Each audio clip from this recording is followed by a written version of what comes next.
ahead and keep slow, just hold your slack. Roger.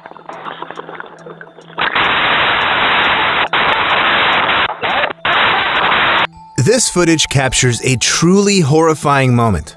Diver Alex Reed Paxton trapped nearly 8 meters below the surface, with his arm wedged deep inside a narrow underwater pipe barely 25 centimeters wide. Completely immobilized and alone, he fought desperately to break free as every passing second drained his chances of survival. What happened next was even more disturbing, and is only one of 4 shocking real-life accidents we're covering today. But first, as always, viewer discretion is advised. On October 27, 2020, 31-year-old Alex Reed Paxton, a professional commercial diver with more than 10 years of experience, arrived at the Lake Oliver Dam in Columbus, Georgia, for what was supposed to be a routine inspection job. The man wasn't new to high-risk assignments. Over the years, Paxton had repaired bridge supports, cleared debris from shipping channels, and worked on underwater infrastructure across several states. At the same time, colleagues described him as extremely careful and meticulous, the kind of diver who double-checked every gauge and every safety protocol before entering the water. That morning, Paxton's team was tasked with inspecting chains and gate mechanisms deep inside the hydroelectric dam. Georgia Power, the company operating the site, assured the divers that water flow had been fully isolated, meaning every relevant valve and gate was shut and locked out. Confident in those safety measures, Paxton suited up and began his descent. At roughly 8 meters below the surface, he maneuvered along the dam wall toward the inspection point, staying in contact with the surface crew through his radio. Then, without warning, something yanked him sideways with violent force. His left arm had been sucked into a hidden 25-centimeter priming pipe, still active because a single valve no one knew about remained open. This deadly hazard is known in the diving world as delta P, or differential pressure. It happens when water builds up on one side of a barrier, like the dam wall, while the other side is left open or drained. The resulting pressure difference in turn creates a suction so powerful that it can instantly trap a person, even if the opening appears deceptively small. Realizing the danger, Paxton shouted over the radio that he was stuck and fought desperately to pull himself free. But the suction force, estimated at nearly 385 kilograms of pressure, was equivalent to trying to lift a small car with one arm. Therefore, escaping it was almost impossible even for an experienced diver like Paxton. Furthermore, although his diving setup included a continuous surface-supplied air line and even an emergency bailout cylinder, Paxton was left completely without usable air, since the pressure had pinned his chest so tightly that he physically couldn't expand his lungs to breathe. So within minutes of desperate struggle, he lost consciousness and began to drown. Meanwhile, on the surface, his teammates immediately triggered emergency procedures, signaling dam operators to shut down every valve feeding water into that chamber. But the system's layout was confusing. Not all valves were marked, and some were controlled from separate locations. In the end, it took nearly 30 minutes for crews to identify and close the correct one. But by then, it was unfortunately too late. Alex Paxton had already succumbed to mechanical asphyxia, dying completely alone beneath the water. His death sent shockwaves through the commercial diving community. OSHA investigators later confirmed that Georgia Power had failed to follow required lockout-tagout procedures, leaving one gate valve open and exposing Paxton to a hidden hazard he never could have anticipated. Georgia Power eventually settled a wrongful death lawsuit with Paxton's family out of court, though the details were never made public. But for those who knew him, no amount of compensation could ever dull the pain of such a loss. At his funeral in North Carolina, friends and family remembered Paxton not just as a skilled professional, but as someone who loved four-wheeling, fishing, and pulling harmless pranks on his friends. It's horrifying to think that just a split second beneath the surface is enough to end someone's life. And the next tragedy also unfolded in water. Only this time, it happened in front of hundreds of witnesses during what should have been a sacred event. On October 30th, 2005, nearly 800 people filled the sanctuary of University Baptist Church in Waco, Texas. It was Baylor University's homecoming weekend, and the pews were packed with students, visiting parents, and entire families, including 30-year-old Jennifer Lake, seated near the front with her 3 young children, 5-year-old Avery and 3-year-old twins Jude and Sutton. The woman was there to watch her husband, Pastor Kyle Lake, lead a baptism, a sacred moment he had performed countless times before.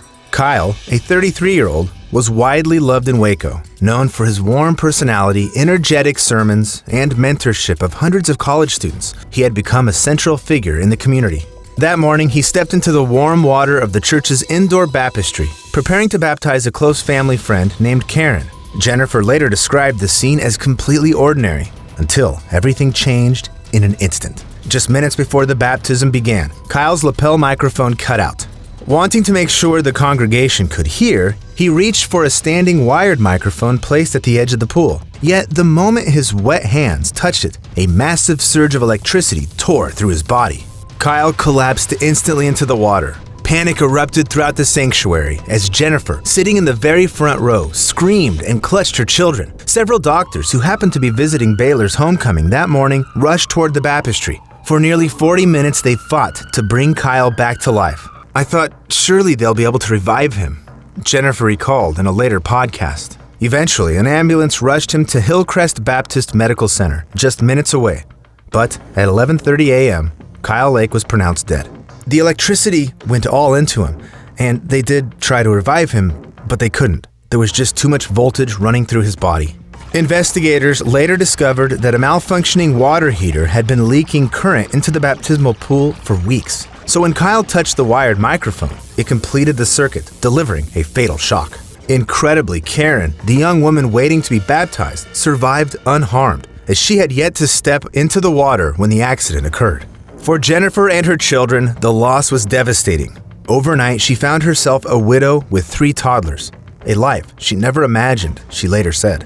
In the weeks that followed, the Waco community rallied around the Lake family. Friends, church members, and even strangers organized meals, babysitting, and financial help. Jennifer described receiving thousands of handwritten letters from across the country, each one a reminder that people were praying for them.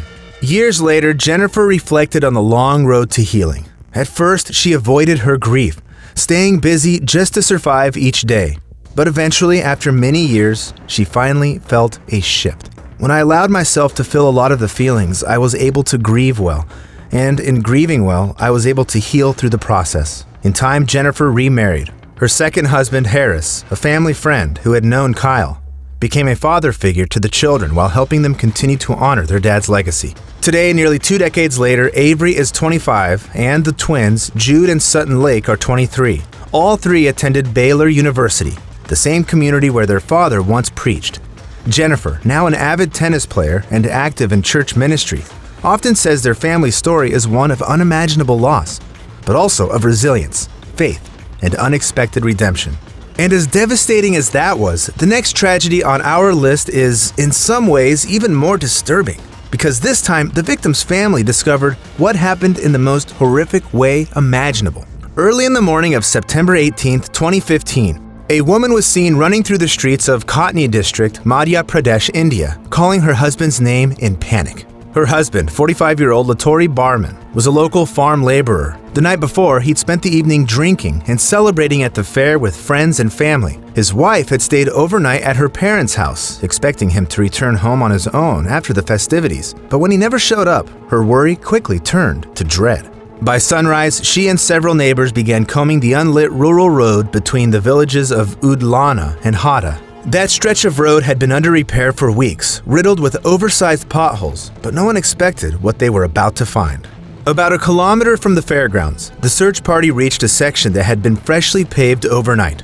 The surface looked smooth and untouched, except for one horrifying detail. Right in the middle of the newly laid asphalt, a single human arm protruded from the road's black surface, and tragically, it didn't take long for them to realize whose arm it was: Latori Barman's. As investigators later pieced together, during the night of September 18th, Latori had been walking home alone after drinking heavily at the fair. Stumbling in the darkness, he stepped straight into a massive, unmarked pothole covering more than half the road. Witnesses believe he lost consciousness upon impact and lay motionless at the bottom of the pit. Not long after, a road crew arrived to resume night work.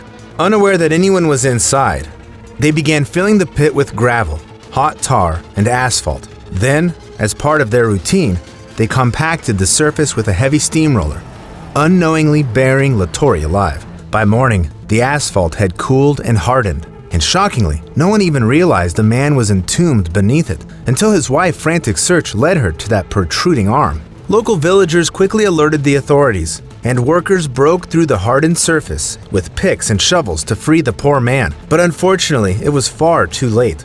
Latore Barman had already suffocated within the first few minutes of being buried under the dense layers of asphalt and gravel. The investigation revealed staggering negligence. The pothole, enormous by any standard, had no safety barriers or warning lights to protect pedestrians. Workers admitted they had not inspected the hole before filling it. Ultimately, 2 members of the construction crew were arrested and initially charged with negligence leading to death. Yet the charges were later upgraded to culpable homicide.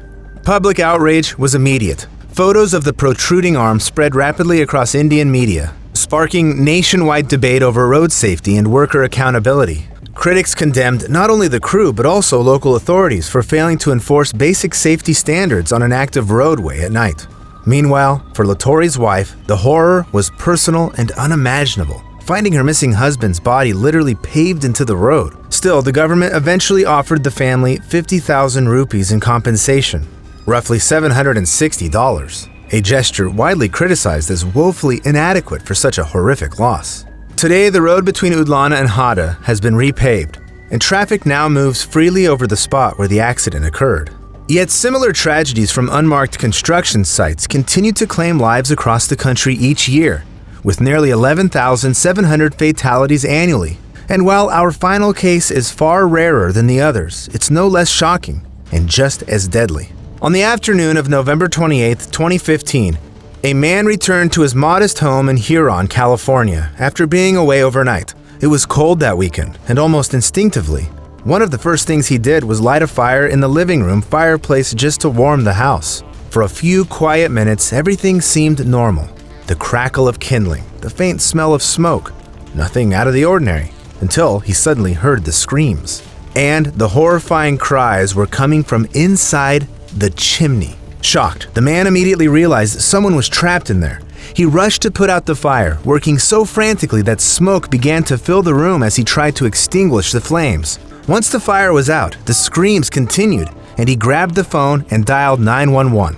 When first responders arrived, firefighters began dismantling the chimney brick by brick using power tools, trying desperately to reach the person inside.